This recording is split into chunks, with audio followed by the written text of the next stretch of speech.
La propriété d'usage universelle, livre 2, le système de propriété d'usage. Partie 2, vers une proposition libérale égalitaire. La diffusion du pouvoir.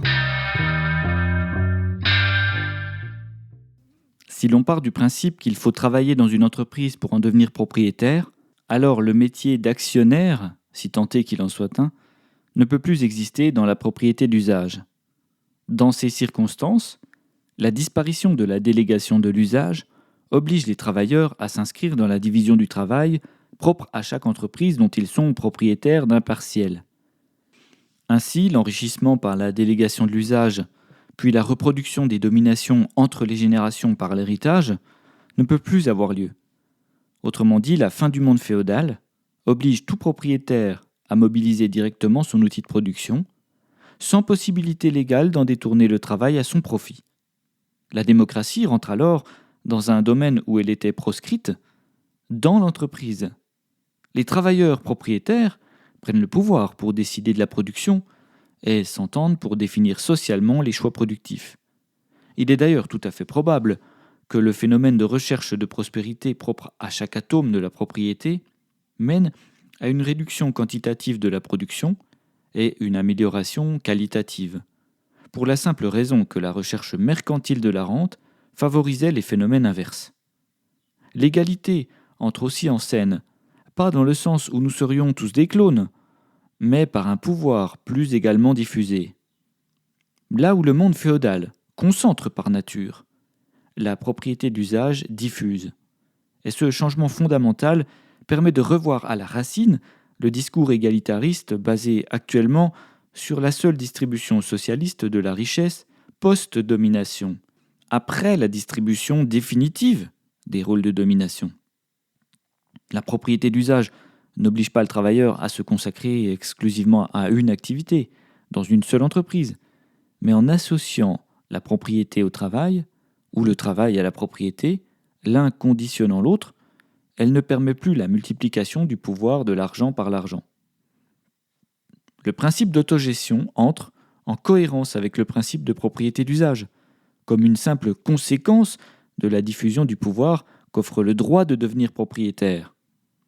Tout travailleur recevant un traitement pour sa participation à la division du travail d'une entreprise pourra proposer, s'indigner, amender, écrire, argumenter, débattre, convaincre, voter, c'est-à-dire utiliser son pouvoir de propriétaire pour changer le travail de l'intérieur, pour obtenir le pouvoir qu'aucun propriétaire lucratif n'a jamais donné et ne donnera jamais, même si le management néolibéral tente de duper le salarié sur son pouvoir réel. C'est précisément cette condition qui permet de gagner le combat historiquement perdu par la gauche, qui, faute d'avoir réussi à changer le travail, s'est réfugiée dans d'autres causes toujours moins glorieuses et moins générales, jusqu'à ses récentes passions pour les minorités, l'écriture inclusive ou autre tartufferie qui symptomatise une inquiétante résignation. Le coulement progressif d'une pâte visqueuse dans le moule de l'hybridation. En définitive, le politique, partagé entre propriétaires lucratifs et aristocratie d'État dans le système hybride, pourra enfin redescendre vers les nombreux acteurs de la civilisation, se propager vers ceux qui construiront le monde au lieu de le subir. Et cette préoccupation, cette demande, celle qu'on entend depuis des siècles, mais que personne n'écoute, celle qui crée le fossé entre un peuple et son élite, celle que les maillons forts de la chaîne de domination écrasent dès qu'elle pointe son nez, celle qui semble la plus légitime et logique, c'est de pouvoir être chez soi, dans son travail, de maîtriser la production, de pouvoir en vivre dignement, de ne pas s'en faire voler une partie, d'en tirer une grande fierté. C'est l'alliance de l'indépendance avec la puissance de la société. Dans les pays dits démocratiques, pour lesquels les hautes sphères de l'État sont largement endogames et non représentatives de la réalité sociale, il semble évident que les tenanciers du pouvoir ne se limiteront pas à leur rôle de hauts fonctionnaires et placeront, dès qu'ils le peuvent, le surplus des gains de leur position sociale dans la propriété lucrative. La possibilité de déléguer l'usage permet donc à un haut fonctionnaire d'État d'investir dans des titres de propriété qui lui donnent accès au travail abstrait d'une ou plusieurs entreprises. Ainsi, il se retrouve inévitablement en position de conflit d'intérêts, puisqu'il participe à la fois à des conseils d'administration publics et privés.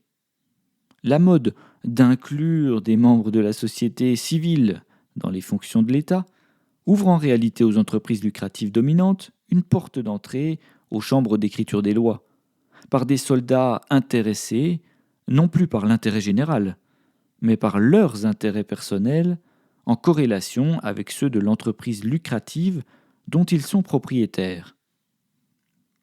L'idée de rendre le conseil d'administration accessible aux travailleurs, et uniquement aux travailleurs, avec un poids de vote proportionnel à la quantité de propriété mobilisée, donc de travail fourni dans l'entreprise, vient révolutionner les modes de gouvernance. Les journées étant limitées à 24 heures, un fonctionnaire d'État à plein temps pourra difficilement s'inclure de manière significative dans les rouages d'une entreprise d'usage, et nous résolvons ainsi les conflits d'intérêts. Plus globalement, le travail du surhomme d'usage ne suffirait pas à détenir la moitié des titres de propriété d'une grande entreprise, car cela signifierait qu'il doit fournir la moitié du travail total échangé par cette dernière. Impossible. La proposition égalitaire doit pousser l'individu au mutualisme, pour former des collectifs dont l'entreprise est un jalon. La distribution équitable des pouvoirs sur le travail abstrait est une conquête aussi importante que le passage à la propriété d'usage, et doit d'ailleurs s'y associer. Voilà pourquoi on ne saurait mieux proposer comme principe que tout travailleur d'usage pèse son poids en travail sur les décisions du travail abstrait, et que cette répartition impose d'elle-même les modes d'organisation démocratique au sein de l'entreprise. Un des résultats de cet effet mécanique de répartition du pouvoir est d'empêcher à des individus d'aller perturber les groupes sociaux pour lesquels ils ne participent, pour ainsi dire, peu ou pas directement. Nous pourrions penser que la diffusion du pouvoir de décision, en réduisant la taille des parts, rend l'individu insignifiant. C'est un fait.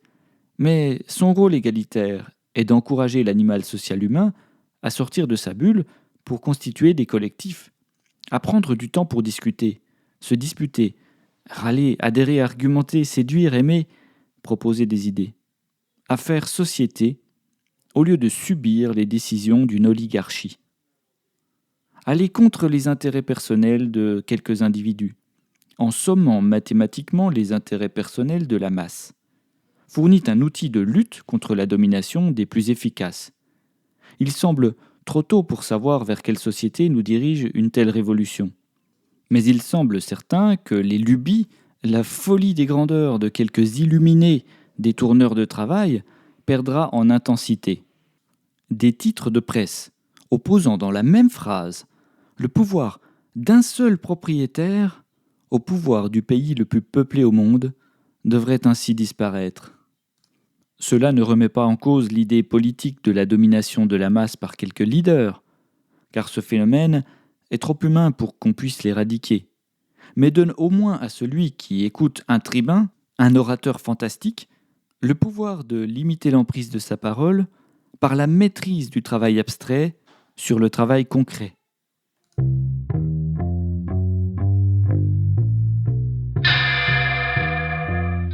Retrouvez le texte intégral sur lapropriétédusage.com.